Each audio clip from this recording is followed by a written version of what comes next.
Close your eyes and picture the Salem witch trials. You're probably seeing flames. A woman tied to a stake, fire consuming her while villagers watch. The image is burned into our cultural memory. Witches burn. That's what we know. That's what we've seen in movies, read in books, absorbed from countless stories about Salem. There's just one problem. It never happened. Not once, not ever. In the entire history of the Salem witch trials, not a single person was burned at the stake.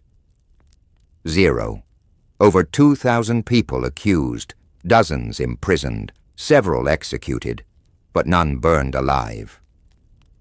The most iconic image of the witch trials, the thing everyone knows about Salem, is completely wrong.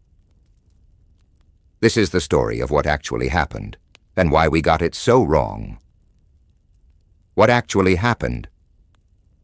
Let's start with the facts. Salem, Massachusetts, 1692.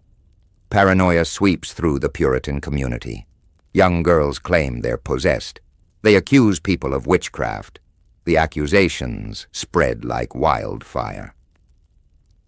Over the next year, about 200 people are accused of witchcraft. 2,000 if you count all of colonial Massachusetts during the broader panic. The numbers vary depending on how you count, but it's a lot of people. Most are imprisoned. The conditions are horrific. Cold, dark, unsanitary. People die in jail from disease and neglect. But they're not executed. They're just locked up. Some are pressed, a horrific torture where stones are piled on someone's chest until they confess or die. Giles Corey, an 80-year-old farmer, was pressed to death. He never confessed. His last words were allegedly, "More weight."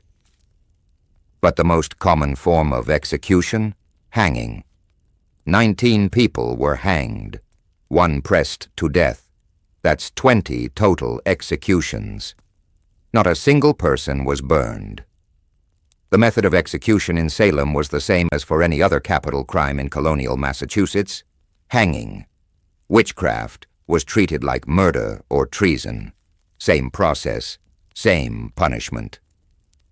No fire, no stakes, no burning. So where did we get the idea that witches burn? The European confusion. The answer is Europe, because in Europe witches did burn. Throughout the 15th, 16th, and 17th centuries, European witch hunts executed tens of thousands of people, and burning at the stake was common. Germany, France, Switzerland, Scotland, across Europe, accused witches were tied to stakes and set on fire. The imagery is real, the history is documented. Witches burned in Europe, lots of them. But here's what's crucial. European witch hunts and American witch hunts operated differently. Different legal systems, different traditions, different execution methods. England, where the Puritans came from, typically hanged witches. It was their standard method of execution.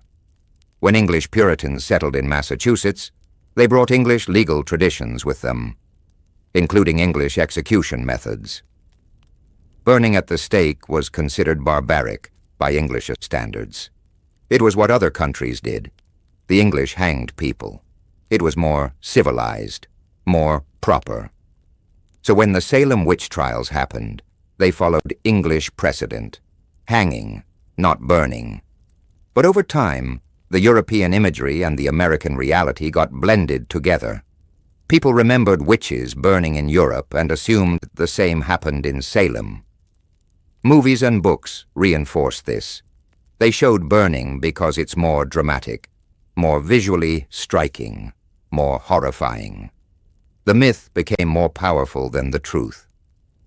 The power of imagery. Here's why the burning myth matters. It distorts how we understand Salem. When we picture witches burning, we imagine religious fanatics, medieval barbarity, primitive violence. We place Salem in the same category as the Spanish Inquisition, or medieval Europe. But Salem was different.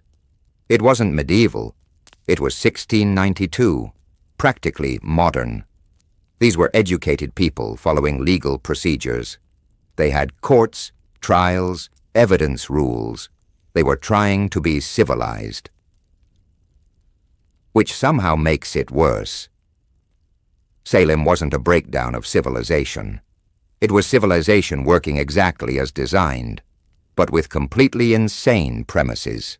They had proper trials.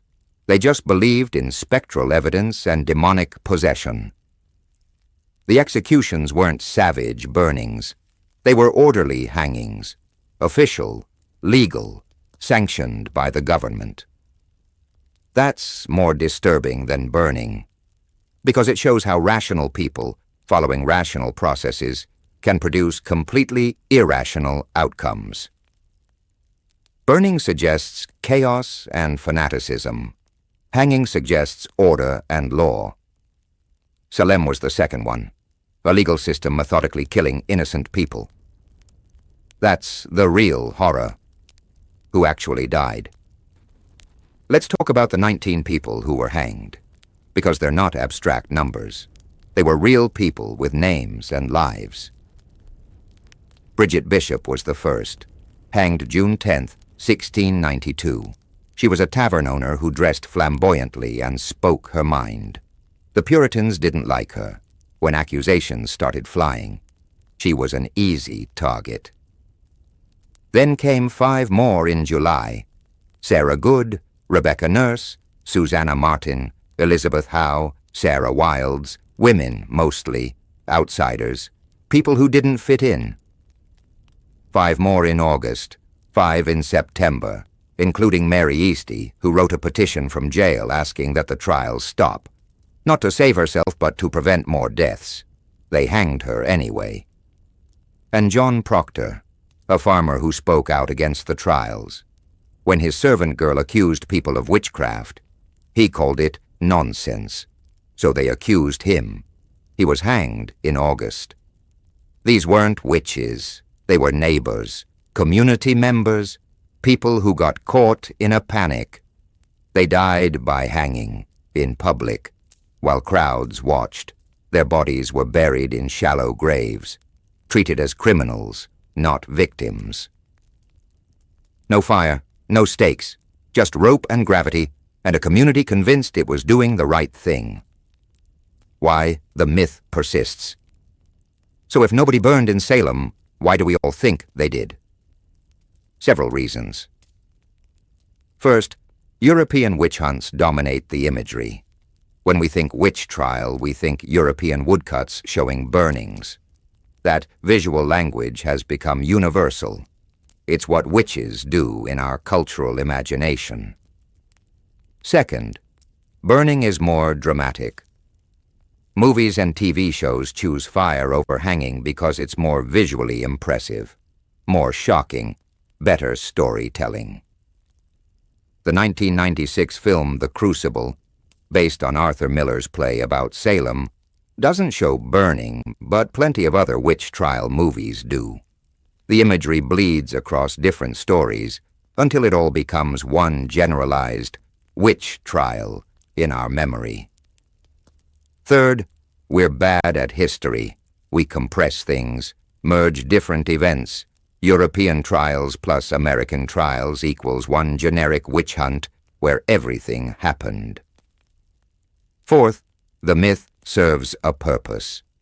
Burning suggests extreme barbarism. It makes the past seem more distant, more primitive. It lets us feel superior. If we acknowledge that Salem used legal, orderly hangings, that it was bureaucratic and methodical, it becomes harder to dismiss, because we still have bureaucratic, methodical systems. We still have legal procedures that can produce terrible outcomes. Salem with burning is safely in the past. Salem with hanging is uncomfortably relevant. The real horror of Salem. Here's what actually makes Salem terrifying. It was normal people behaving normally. They weren't fanatics burning witches in wild frenzies. They were ordinary Puritans following proper legal procedures. They had judges, juries, court processes. They took testimony, examined evidence, deliberated. And then they hanged innocent people. The accusers were mostly teenage girls. They had fits, screamed, claimed they were being tortured by specters. Were they lying? Having actual medical episodes? Caught in mass hysteria? We still don't know. What we do know is that adults believed them. Judges accepted spectral evidence, testimony that a person's spirit attacked you, something impossible to disprove. If you said someone's ghost hurt you, how could they prove it didn't? The system was rigged, but it was rigged legally, properly, through official channels. And that's the lesson. Salem doesn't teach us about medieval barbarism. It teaches us about how normal systems can go catastrophically wrong, how fear can corrupt justice, how procedure doesn't protect against insanity if the underlying assumptions are insane. The horror of Salem isn't fire. It's law used as a weapon. It's order producing chaos. It's civilization executing its own citizens. The aftermath. The trials ended in 1693. The governor's wife was accused. Suddenly, the evidence seemed less credible. The court system was reformed. Spectral evidence was rejected. But the damage was done. 20 dead, hundreds traumatized, a community shattered. Some of the judges later apologized. Samuel Sewall publicly confessed his error and guilt. Ann Putnam, Jr., one of the main accusers, eventually apologized, claiming she'd been deluded by Satan. Massachusetts eventually offered financial compensation to victims' families. But you can't compensate for a hanging, for months in prison, for having your neighbors accuse you of witchcraft. The witch trials became America's shame, a cautionary tale, a reminder of what happens when fear overwhelms reason. But we remember it wrong. We picture fire when we should picture rope. We imagine medieval chaos when we should imagine legal process gone wrong. The myth makes us feel distant from Salem. The truth makes us uncomfortably close. Why truth matters. Does it matter that we get the execution method wrong? Isn't the important thing that innocent people died? Yes and no. The deaths matter most, absolutely. But how we remember those deaths also matters, because the story we tell shapes what we learn. If Salem is about burning witches, it's about barbarism and fanaticism. It's safely in the past. We've evolved beyond that. If Salem is about hanging witches after proper legal trials, it's about how justice systems can fail, how fear corrupts reason, how normal people can participate in terrible things while following all the rules. That's a different lesson, a more relevant one. We still have legal systems. We still have mass panics. We still have situations where emotion overwhelms evidence. Salem isn't ancient history. It's a warning. Getting the facts right means understanding that warning properly. The final truth. So here's what actually happened in Salem.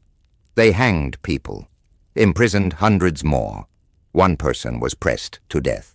Many died in jail. But nobody burned.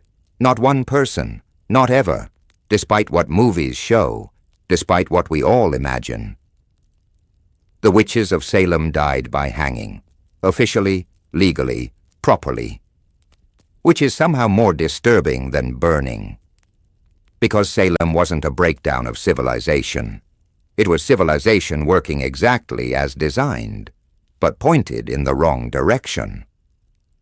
Next time you think about the Salem witch trials, don't picture fire. Picture a gallows, a crowd of normal people watching, a legal system processing innocent people to their deaths. That's the real Salem. That's the real horror. And that's why we need to get it right. Not because accuracy matters more than victims, but because understanding what actually happened is the only way to make sure it doesn't happen again. No fire, just rope, just law, just ordinary people doing terrible things in orderly ways. That's Salem. That's the truth. And the truth is more horrifying than the myth.